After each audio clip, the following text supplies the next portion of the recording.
Today, we're talking about why I cut the cord and why I'm never going back to cable. Let's get started.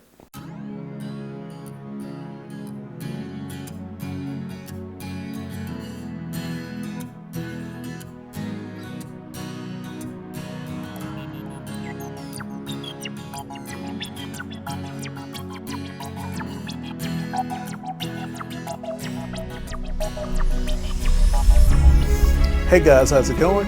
My name is Adrian Reddix, and today we're talking about how I cut the cord and why I did that. Cable was, to me, I wouldn't call it a necessary expense, but back when I was growing up, if you wanted something more than the 2 or 3 channels you got from antenna TV, you had to have cable. One, it kept you informed of what was happening around the world, because sometimes your local news didn't tell you about world events. You had to have some of these 24/7 news channels like Fox News, CNN, MSNBC, and the like. And if you wanted to have more entertainment than what was there on your local stations, then you had to have cable. But given all the negative things around cable and all the positive other alternative choices, if you can't tell, I'm a little biased when it comes to cable. Back when you didn't have a lot of entertainment choices, the only entertainment choices you had that were digital would be cable TV, VHS, and later DVD. That's about it. There was not a lot of things. You had certain things like Tamagotchis and things like that, but that's a tangent we're not getting on right now. Let's talk about why I cut the cord. The first reason I decided to cut the cord is a reason I believe a lot of people decide to cut the cord, and that's going to be price. Price is such a huge factor in whether I want to keep cable or not. Whenever I graduated from college back in 2010, my girlfriend, now ex-wife at the time, decided to get cable, and it was fine. We had an introductory price. We had a basic package with HBO. We were paying for, I think it was like $50 a month. And after the 7-month term, is a weird term. Usually it's like 6 or 9 or a year. But we got a 7-month term. After that, it shot from $50 to $112. No new channels, no nothing. So after that day, it was like November or October of 2010. I hadn't had cable since then. It was just too expensive.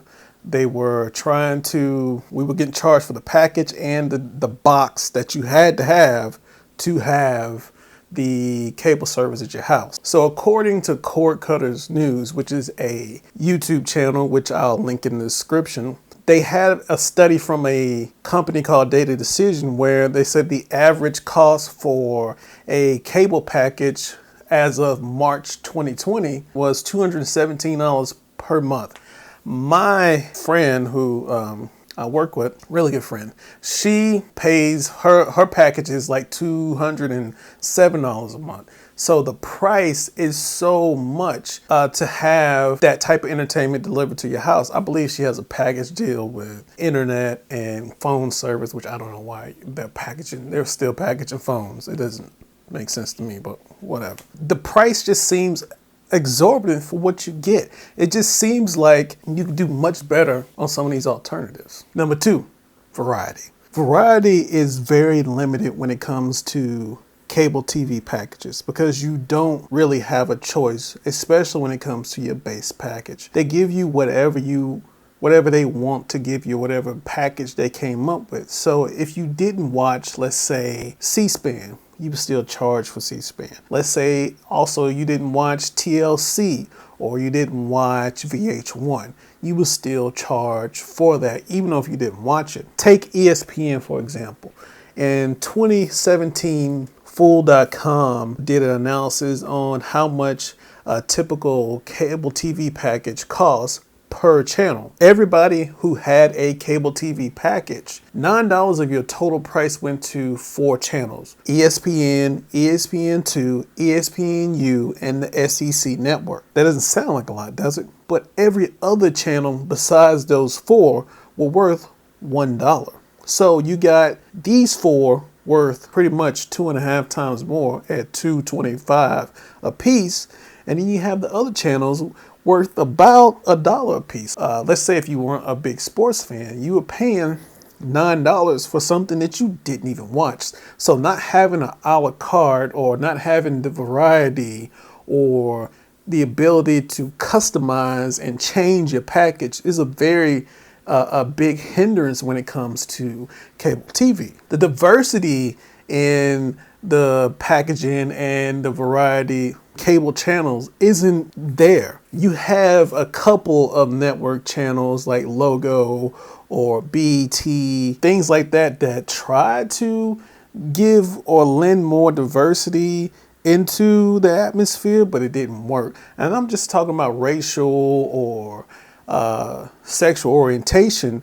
You could do things like, there was a channel for gamers. There was a channel for tech enthusiasts, or there used to be on CMT a bunch of hunting and fishing shows. You lose some of that variety when you don't have the choice to choose what you want to pay for. And that's a big thing that's lacking, again, when it comes to cable TV. The third reason I cut the cord is because the combination of antenna TV and a streaming player makes so much more sense. The reason being that antenna TV is vastly different from what it was when I was growing up. When I was growing up, you had one station you had one affiliate per station, meaning you had one ABC, and that was just it. ABC, NBC, CBS, PBS. It was just one. So growing up, the max I had was like 4, 5 maybe, stations I could choose from. With antenna TV now, with it being digital, the digital spectrum can carry more channels than the analog could. So now you have that first, I call it the main channel, and then you have those sub channels behind it. You'll have things like Grit TV, or there's one called Laugh TV, and then you have Mystery. It has all the genres people love so much. The PBS affiliate here, which is MPB, they have a one for homeschool, which since the illness that's going on has prevented a lot of kids from going to school, they have a supplemental way for homeschoolers to learn, or virtual learners to learn. And I love my local station, especially public television. I am a public television nut, fiend. I've made videos about it. Trust me, I love public television. And also when you have things like Roku and Fire TV and Apple TV, where you can make your own quote unquote package up. A lot of these, especially Roku, you have a lot of free channels and a lot of free entertainment like Pluto TV, which we talked about before. A lot of different other apps that you can put on a streaming player and have loads and loads of entertainment for free. I recently went to a Honda dealership to get a part for a car, and at that dealership, usually you have, I don't know, TVs up everywhere, and they have cable going on. But this particular dealership didn't have cable. They had Pluto TV playing instead of having cable. So even you would think a car dealership has so much money where they can afford cable. Even they have made the conscious decision to cut cable and use resources that are already there and free and available for them to use. It takes something that you had to pay so much money for at one point in time and brings the cost of entertainment and the cost of use down significantly. Number 4, the internet. The internet is by far the biggest killer of cable television, in my opinion. The reason why I say that is cable television is a one-trick pony. It's there just to push out entertainment and information. It can't help you do anything. It'll help you be informed and maybe entertained, and that's it. There's nothing else cable can do for you. Businesses and careers and whole families have been changed because of the internet. The internet is the greatest tool that we have. It's there. Most people use it for entertainment, but you can start a business. You can find long lost family members. You can do anything. There was a quote from Bill Gates from an interview, and he said the two greatest equalizers in the world are libraries and the internet. The internet allows us to do so many things that cable, just by its nature of being and what it does, can't let you do that. Cable TV is just a one-trick pony. I can't look up recipes. I'll just have to catch a show, hopefully, and have pen and paper down so I can write down the ingredients and the steps. I can't learn how to build a birdhouse. Hopefully there's a woodworking show on that I can learn how to do that at. Let's say that I had a baby and she was crying.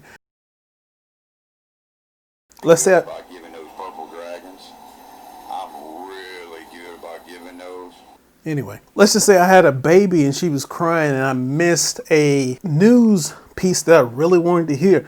I can't traditionally, I know with DVR and things like that, you can rewind live TV, but traditionally you couldn't. I couldn't rewind the TV back and catch it. I would have to either wait for it to come on again, hopefully in the next news cycle, or I have to, hopefully they'll print it in the newspaper. The internet is so much more than just entertainment. And that's what's lacking when it comes to cable TV. It's not versatile. The fifth thing is a lack of mobility, meaning that I can't take the cable with me. So if I wanted to go, I don't know, to my neighbor's house, I can't just take the cable signal and take it from my house and bring it over there. I know splitters exist and you can run a cable. That's not what I'm saying, because even with that, if you split your cable up too much, the signal degrades. It gets worse and worse and worse as many splits you put in that line. I can't